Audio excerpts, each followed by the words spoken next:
Hi అండి అందరికీ. నేను కార్తీక పౌర్ణమి రోజైతే పూజ చేసుకోలేకపోయాను. అందుకని కార్తీక పౌర్ణమి తర్వాత వచ్చే మళ్ళీ నెక్స్ట్ మండేకిలో చేసుకున్నాను.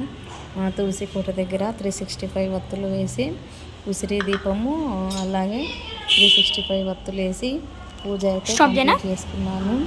ఎవరైనా పౌర్ణమి రోజు మిస్ అయిన వాళ్ళు కార్తీక మాసం వెళ్ళిపోయేలోపు ఎప్పుడైనా చేసుకోవచ్చు అండి. మండే డేస్లో అట్లా చేసుకోవచ్చు.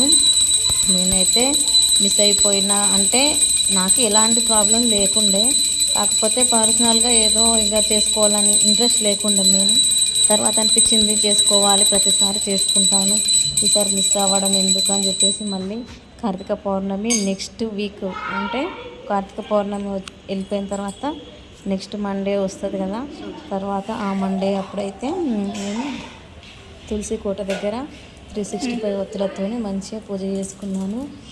పూజ కంప్లీట్ అయినాక అక్షంతలు వేశాను. అమ్మవారికి నాకు తోచినంత వరకు నేనైతే చేసుకున్నాను. ప్రతిసారి చేసుకుంటాను.